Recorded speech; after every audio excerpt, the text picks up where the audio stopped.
Welcome to Talking Heads, where we break down the world of generative AI without the tech jargon or the intimidation.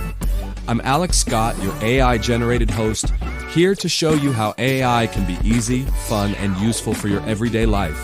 And I'm Avery Monroe, your digital co-host, here to guide you through everything from writing with ChatGPT to creating digital art with Midjourney.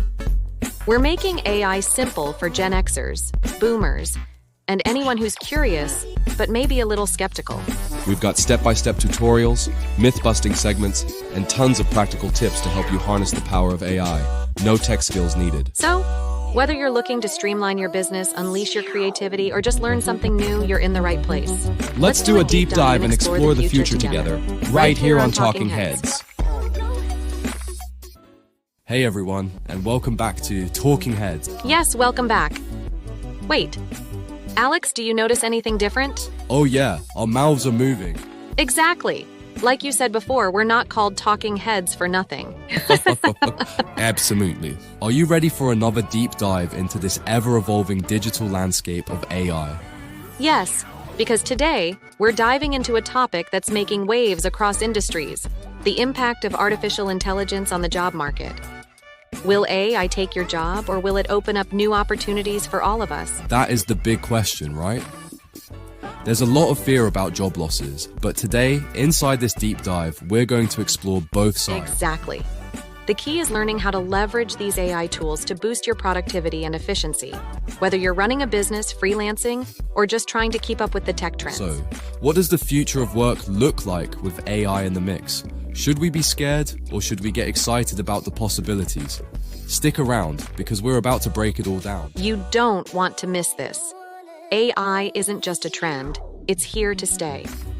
So let's listen in on how we can use it to thrive in the workplace, instead of fearing what's coming next. All right, let's get into it. Hey everyone, welcome back. So we're diving into something today that I think's been on everyone's minds lately: AI.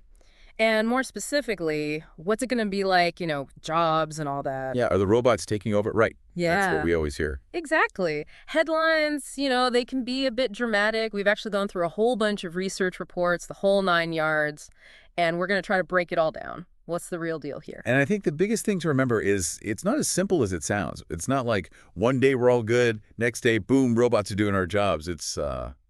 Yeah, I've heard this phrase, task automation versus job replacement. Is that what you're getting at? It's a process. Yeah. Exactly. And those two things are very different, right? Think about it. AI, what it's really good at is those tasks, those repetitive tasks.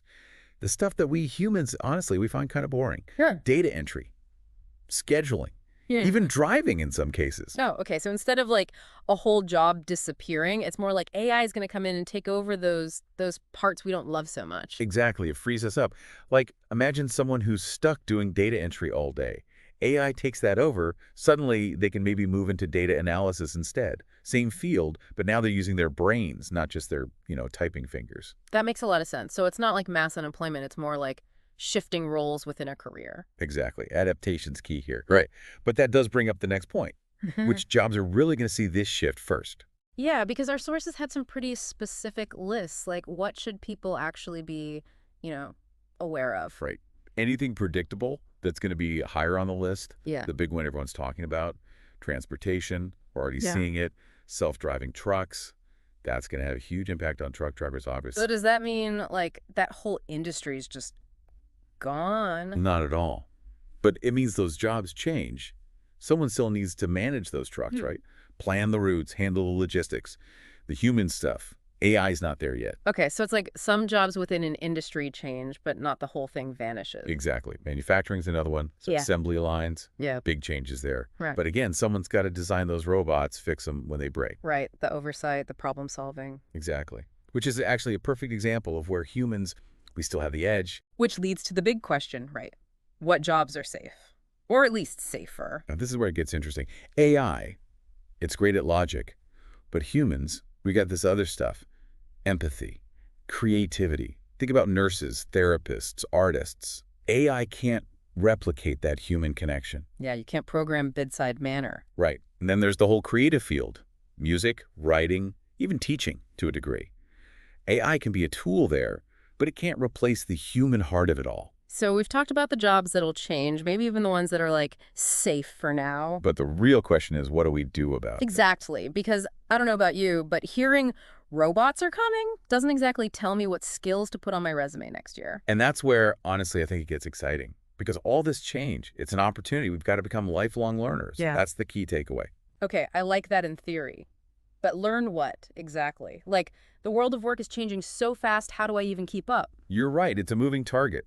But our sources all pointed to a few key things. Critical thinking, problem solving, that's a big one. Creativity, and emotional intelligence. That's huge. See, those sound less like job skills and more like being a good human, you know? And that's the point. These are the things AI is not good at. AI, it'll analyze data till the cows come home.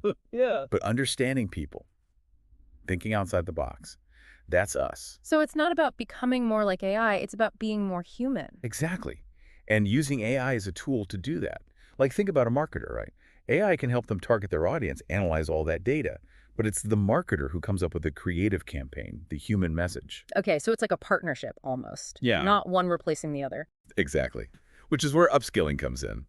Sounds fancy, right? Right. But really, it's just learning new tricks. Our sources actually had a bunch of new jobs listed, ones that AI is like creating. AI ethicist, conversational AI developer, what even are those? And see, that's the cool part. We're talking ethics now, philosophy almost. Yeah. Because with AI getting so smart, we need someone making sure it's used, well, responsibly. So the AI ethicist is like the moral compass of this whole thing. Right. Is this algorithm biased? Are we respecting people's privacy? That's their world. And the AI developer, that sounds straight out of science fiction. But it's real. They make the chatbots, the virtual assistants, all that, making sure it's a good experience, that you're not yelling at your phone in frustration. That's a job I can get behind, honestly. But this is a lot to take in, right? Yeah. Especially for folks who aren't, fresh out of college. And that's a real concern. But one thing was clear. It's never too late.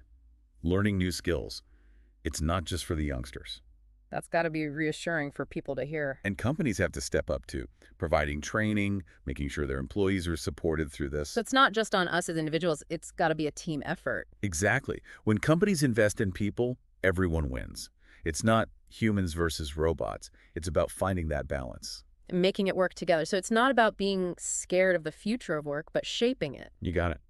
AI can make things more efficient, more productive, even more fulfilling if we do it right. It's like, the right tool for the job. But now it's about humans and AI, figuring out how to be those tools together, I like that.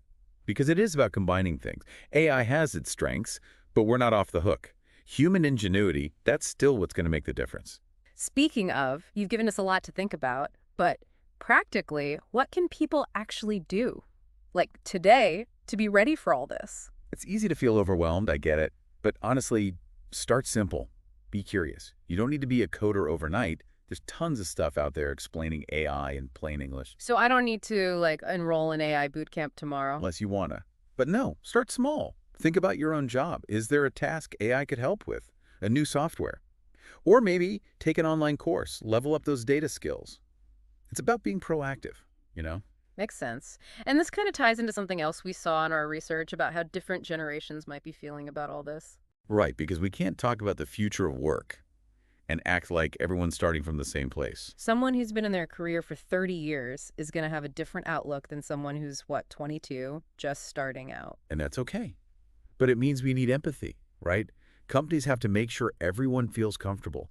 Ask questions, try the new tools, mentorship programs. Those are going to be huge for bridging that gap. It's about creating a culture of learning, no matter how old you are or how long you've been doing things a certain way. Exactly. And I think that's the biggest thing to remember. This future of work, it's not some set thing. It's what we make it by being curious, by adapting, by learning from each other. That's how we make sure humans and AI, we both thrive. That's a great point to end on, I think. And honestly, we've just scratched the surface here. But if there's one thing I hope our listeners take away, it's that this isn't something to be scared of. Be curious. Get involved. Shape the future you want to see. Absolutely. This is an exciting time to be thinking about work, about the future. I'm optimistic about it. Me too. Thanks for joining me. As always, it's been great. My pleasure. Until next time. And to all of you listening, thank you for being a part of this deep dive. We'll be back next week with another one, but until then, keep learning, keep exploring, and we'll see you next time. Have a great day. Goodbye. Hey, before we go, if no one else tells you today, You are a great human. Oh, and one more thing. This is the legal language, the stuff we should probably read to you. This podcast is presented solely for educational and entertainment purposes. If it's not evitable, we are not human, and we have no intention to deceive or act as any human, dead or alive. Also, this podcast is not intended to be professional advice, and some links or products shared on this podcast may result in this channel receiving a small commission.